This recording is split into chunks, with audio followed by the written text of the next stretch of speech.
When I walked through the front door that evening, I wasn't expecting much.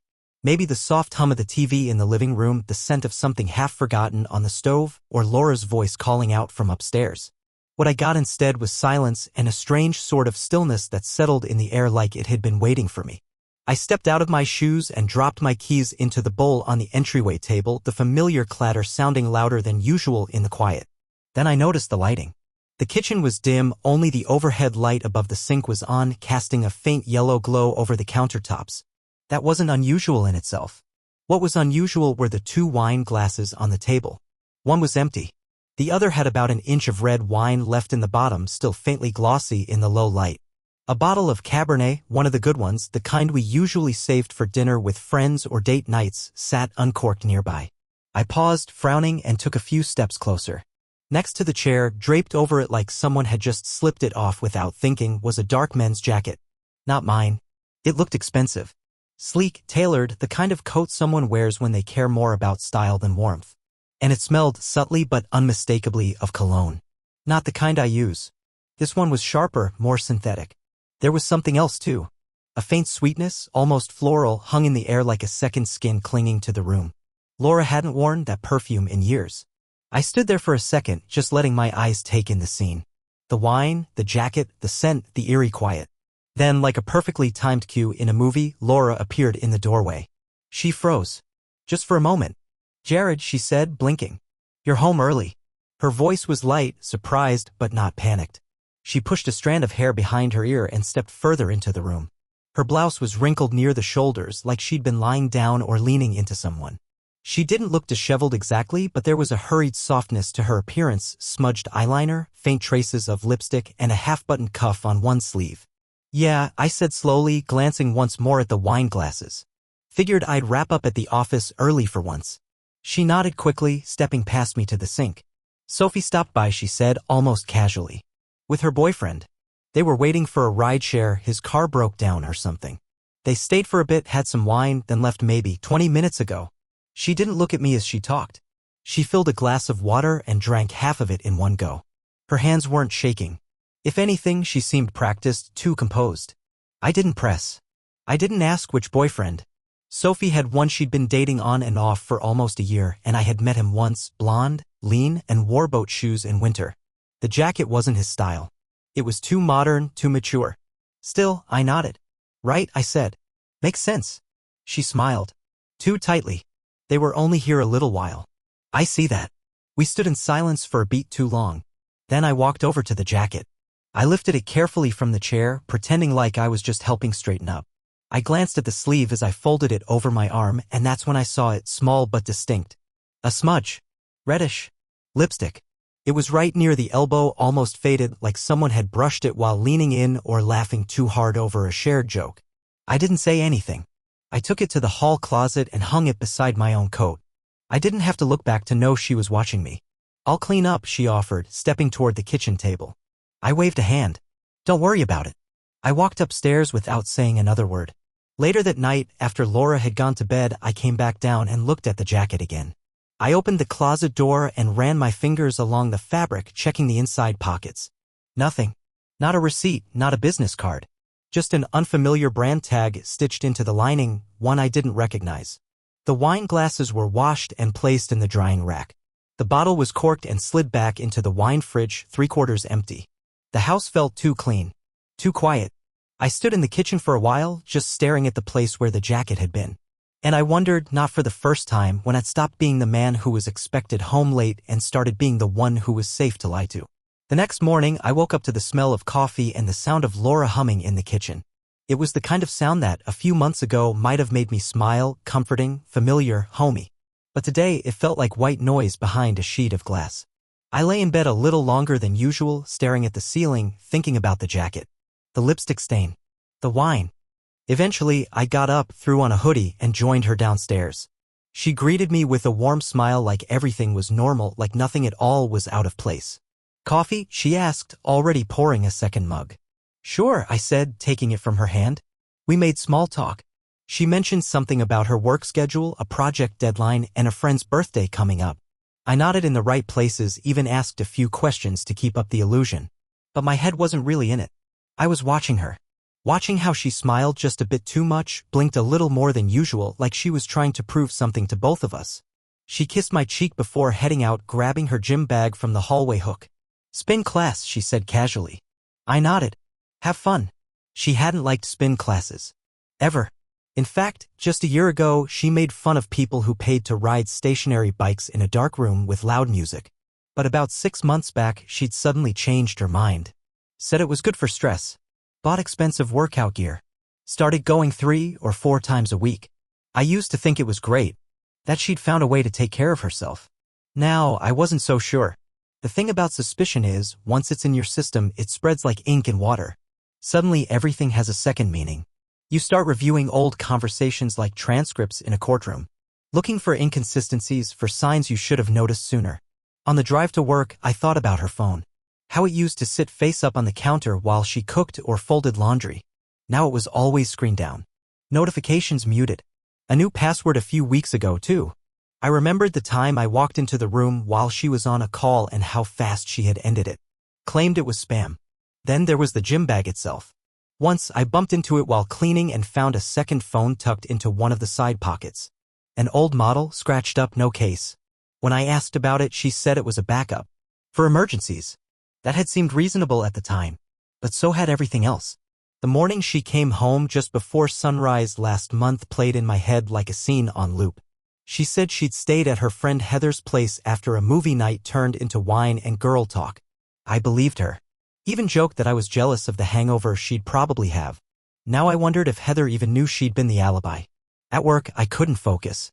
Every email I read blurred into the next. The numbers on my screen didn't make sense. I kept glancing at the time, imagining where she might be. Wondering if she was really at spin class. By lunch, I was deep in memories, moments I'd shrugged off before, each of them resurfacing now with new, sharper edges. Like the time she came back from errands in a dress I hadn't seen before, her hair done just enough to be noticeable. When I complimented her, she laughed and said she'd gotten bored and tried something new. Or the new cologne I smelled on her jacket once, a scent I didn't own and she claimed must have been from brushing past someone in a crowd. It was like watching puzzle pieces that had never quite fit suddenly slide into place. And they formed a picture I didn't want to see. I went through the motions at the office, answering calls, checking boxes, signing off on reports. But my mind wasn't there. I kept checking my phone, half expecting a message from her. Something that would reset the balance. It never came. Back home that evening, I sat on the edge of the couch, turning things over in my head. I looked around the living room, our wedding photo still on the wall, the plant she loved half wilting in the corner, the blanket she always used tossed neatly over the armrest. It all looked the same. But it felt hollow. Laura came home around 6, glowing from her workout, her cheeks flushed, hair pulled back in a high ponytail. She was talking fast, about a podcast, about traffic, about maybe ordering Thai for dinner. I just nodded. When she turned to head upstairs, her phone buzzed. I caught the name on the lock screen, L. No last name. Just L. When I looked up, she was already halfway up the stairs. I sat there for a long time, letting the silence fall again. And in that silence, I made a decision. I wasn't going to confront her. Not yet. Because now I needed to know the truth. Not just guess. Not wonder. No. By Friday, the weight in my chest had grown into something I could no longer carry in silence. I hadn't slept well in days. I barely ate. I went through the motions at work, smiled when I needed to, but inside I was unspooling. Every small, quiet moment became a time bomb of thoughts I couldn't silence, images, questions, worst-case scenarios looping in my head like a broken reel. That night, I didn't tell Laura I was going out. I just grabbed my keys, slid on a jacket, and walked out the door like I was headed anywhere but home. I didn't even know where I was going at first. I just drove. Eventually, I found myself in the older part of downtown where the bars were quieter, dimmer, where people went to talk instead of shout over music. I parked near a little corner spot called Finch's.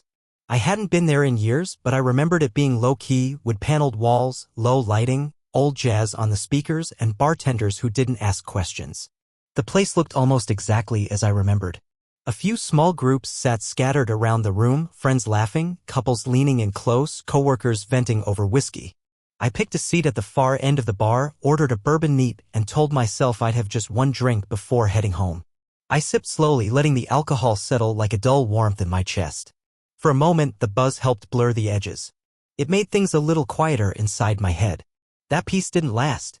I was halfway through my second glass when I saw her. Laura. She was across the room near the corner booth that faced the windows. Her back was partially turned toward me, but I'd have known her silhouette anywhere, the way she tilted her head when she laughed, the way she gestured when she talked with her hands. She wasn't alone. There was a man sitting with her. He looked about my age, maybe a little older. Clean-shaven. Button-up shirt with the sleeves rolled neatly to the elbows. His body language was relaxed, familiar. He wasn't trying to impress her. He wasn't nervous. He knew her. They were close. Too close. His hand rested near hers on the table, not quite touching but close enough that it didn't feel like a coincidence. And Laura, she was smiling. Smiling in a way I hadn't seen in months. I didn't move. I didn't breathe. I watched her brush a lock of hair behind her ear, the same gesture I'd seen her do 100 times, maybe more.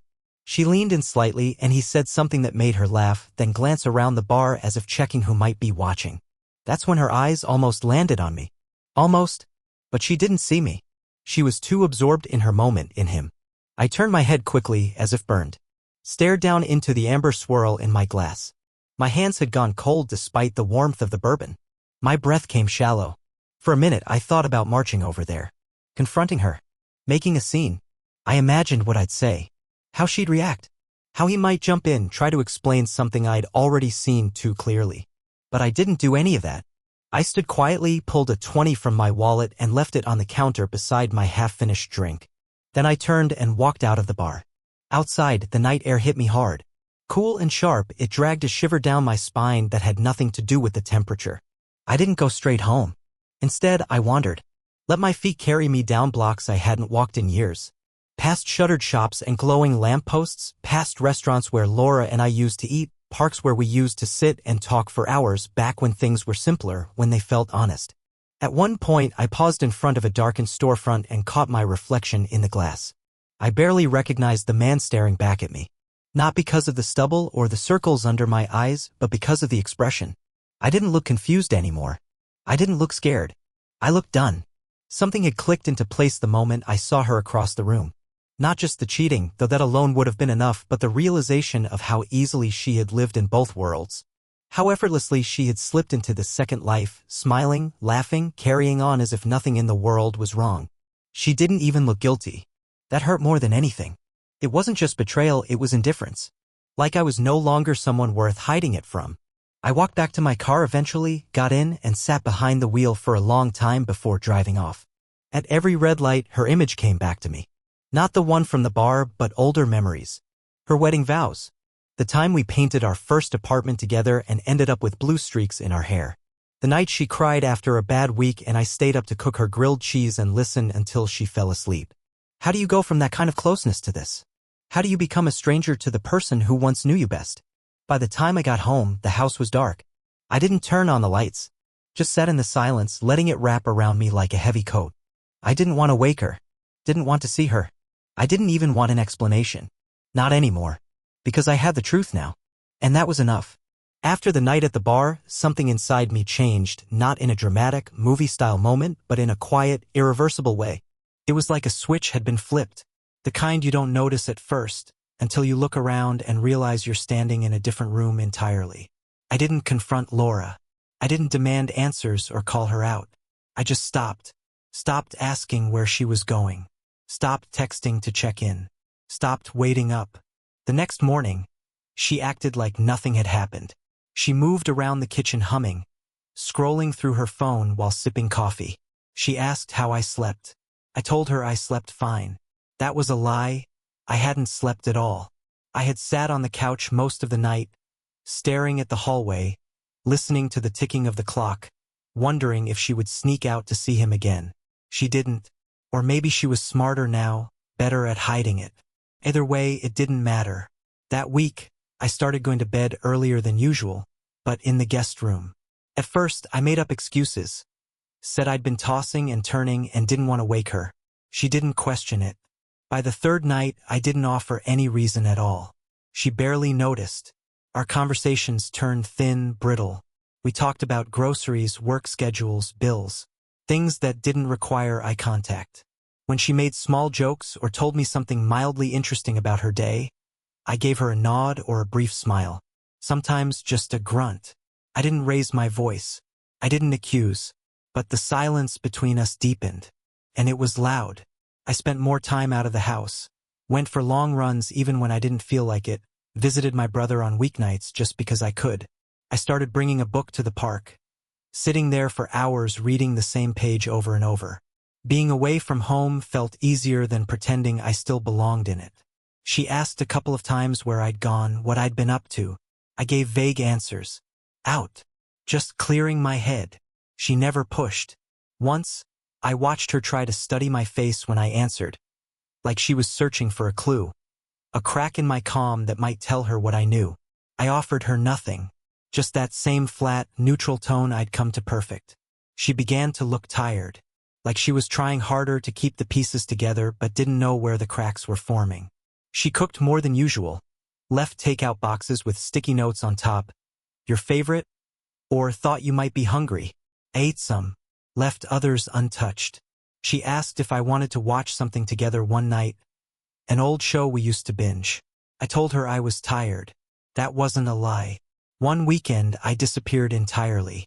Got in the car early Saturday morning and drove 4 hours to the mountains without telling her. I hiked trails I hadn't seen since college, took photos of trees and fog and empty roads. When I checked my phone that evening, I had 3 missed calls from her. A couple texts, "Everything okay?" and "Where are you?" I didn't respond. I came back Sunday night. She was on the couch in sweatpants, staring at the TV without really watching. She looked up when I walked in, her eyes wide like she'd been rehearsing something to say. But all she managed was, "Hey, hey," I said back, and walked past her into the kitchen. That night, I slept in the guest room again. By then, I wasn't even pretending. There was a strange calm in the detachment. A steady, measured distance that felt more like clarity than avoidance. I wasn't playing games. I wasn't waiting to catch her again or demand an apology. I didn't need one. I had already started letting go. Letting go of the man who used to cling to hope. Letting go of the marriage that had once been home but now felt like a memory in someone else's life. Letting go of the need to fix something that had been quietly breaking for longer than I'd admitted. The funny thing is, when you stop chasing answers, you start seeing things for what they are. Like the way she checked her phone when she thought I wasn't looking. Or the way she smiled when she read a message and quickly set the screen down. Or how often she mentioned Sophie or Heather lately, always with too much detail, too much timing. Felt like she was narrating a cover story. I didn't confront her. I didn't care to. Whatever she was doing, it no longer held power over me. Because I wasn't in the audience anymore. I had stepped off the stage. And I was watching from the exit. 2 weeks after I saw her at the bar with him. 2 weeks of cool distance and half-spoken words. Laura knocked on the door to the guest room. It was a gentle knock, the kind someone uses when they're trying to soften their presence. I was sitting on the edge of the bed, tying my running shoes. I didn't say anything, just waited. She opened the door slowly. "Hey," she said, holding a plate in both hands. "I made cookies." Took me a second to recognize the smell, chocolate chip with sea salt. She only ever made them for special occasions. Birthdays. Apologies. One time after my dad passed, she baked a batch, sat beside me in silence, and let me cry. I looked at the plate, then up at her. She was wearing an old hoodie, mine actually, and her face was bare. No makeup, just tired eyes and a hesitant smile that didn't quite reach them. "Thanks," I said. She stepped into the room and set the plate on the nightstand. "They're still warm." I nodded. "Cool." There was a pause. One of those heavy ones where the room feels too full even though there are only 2 people in it. She sat down beside me, careful to leave a few inches of space. "Jared?" she said quietly. "Can we talk?" I didn't answer right away. I didn't look at her either. I just stared at the floor like it had the answer I was waiting for.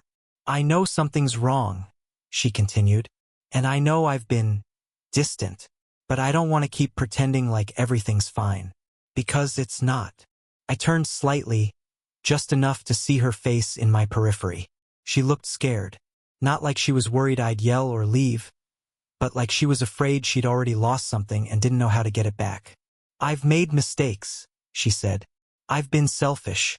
I've lied. That got my attention. My head turned. Not completely, but enough for her to notice. She looked down at her hands. I didn't cheat on you, Jared, she said. Not physically, but I crossed lines. Emotionally. More than once. I let her speak. That was the first honest sentence I'd heard from her in a long time. There was someone I talked to, a coworker. We started texting after work, talking about stuff I wasn't talking about with you. Things I was frustrated with. Things I should have said to you. I said nothing. He was just someone who listened, she continued. At first. But then it turned into more texting, more late-night conversations, more excuses to see him. Felt safe. Like an escape. She stopped there, like she was waiting for a reaction. When I gave her none, she went on. But it didn't mean anything, she said. Not really. I let that line hang in the air. I'd heard those words before, from friends, from stories, from the mouths of people who'd done damage and were hoping to soften it with semantics. It didn't mean anything was code for, I want a do-over without consequence. I finally looked at her, really looked. She had tears in her eyes now. Not the loud, dramatic kind, just a slow build-up at the corners. She wiped at them quickly, like she didn't want me to see she still cared. I miss you, she said. I miss us. I know I've wrecked a lot, but I want to fix it. I'm willing to do whatever it takes. Therapy, space, honesty, you name it. I nodded once, slowly, but inside I was already gone.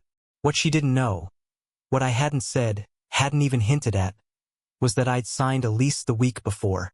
A small apartment across town. Nothing fancy, just clean, quiet, and mine. I'd picked up the keys on Tuesday, and I'd already contacted a divorce attorney. I hadn't filed anything yet, but the paperwork was sitting on my desk, already filled out. All it needed was a signature. I hadn't done it out of spite. I hadn't done it as revenge. I'd done it because staying had started to feel like drowning, and I wasn't willing to lose myself in someone else's confusion anymore. She reached for my hand. Please, Jared, she said, don't give up on us. We can find our way back. We've been through hard times before. I didn't pull away, but I didn't return the grip either. Her hand trembled slightly. I looked at her, studied the face I used to trace with my fingers in the dark, the mouth I used to kiss without hesitation, the eyes that used to look at me with a kind of ease I hadn't seen in months. Now they were pleading, fragile, tired. I appreciate you being honest, I said quietly. Her lip quivered. Then let's rebuild, Jared. Please, we can start over. But that's the thing with ruins. Once something's collapsed, you don't rebuild with the same broken pieces. You clear the rubble and start from scratch. And sometimes you choose to build elsewhere entirely. I stood, grabbing my jacket from the back of the door. I'm going for a run, I said. She stood too, confused. Now? Yeah. Her arms dropped to her sides. So, that's it. I paused at the doorway, hand resting on the frame. No, I said. It's just the beginning. I left the cookies untouched. After our talk, Laura tried. I'll give her that. She texted more. She lingered longer in doorways, tried to start conversations about the little things. Weather, errands, shows we used to watch. She left coffee on the guest room nightstand some mornings. Wrote notes like, missed you today. On sticky tabs she stuck to the mirror. But I said very little in return. I didn't lash out. I didn't accuse her of anything. I just stayed quiet, detached. That silence, I think, hurt more than yelling ever could. She began showing up unannounced at places she never used to go. My office, my brother's place, the park where I ran. Each time her tone shifted, one day regretful, the next angry, the next tearful. As if trying on every emotion might unlock something in me. It didn't. Then the day came when she received the official notice, the divorce filing. I didn't warn her. I didn't sit her down and soften the blow. I just let the document do the talking. That was the last time I saw her. There were no more visits after that. No more notes. No more cookies or chance encounters. Just silence. The same kind I'd lived in for months, but now it was hers too. And maybe that's when she realized what she'd really lost. Not a fight. Not a man. But access. I was no longer reachable. Not in the way she wanted. She hadn't lost me to another woman. She'd lost me to a version of myself I'd finally reclaimed. 3 months later, I found myself in a cafe I used to walk past but never entered. It had tall windows, a wall of books, and quiet music playing on vinyl in the corner. A little offbeat, a little peaceful. A good place to be alone without feeling lonely. Behind the counter was Avery. I'd seen her there a few times before, always calm, always kind in a way that didn't ask for anything back. She remembered my name after one visit. Remembered how I liked my coffee, how I sometimes added cinnamon but never sugar. Over time, we talked a little more. About books. About music. About dogs. Never about relationships, never about pain. Just, now. Present stuff. Light stuff. There was no agenda. No flirting. No tension under the surface. Just a natural, steady rhythm that reminded me what peace looked like. It wasn't a romance. It was something rarer. Clarity. And I realized I wasn't looking to replace what I had lost. I wasn't chasing validation or distraction. I wasn't trying to be healed by someone else's affection. I had already done the hardest part. I had learned how to breathe on my own again. To sit in a room by myself and not feel hollow. To walk past familiar places without the sting of old memories. To exist without guilt, without second-guessing my worth. Avery once said to me, some people teach us love and some teach us limits. Both matter. I didn't respond then, but I thought about it for days. Laura had taught me limits. And now I was teaching myself love. The kind that doesn't depend on being chosen. The kind that starts when you choose yourself.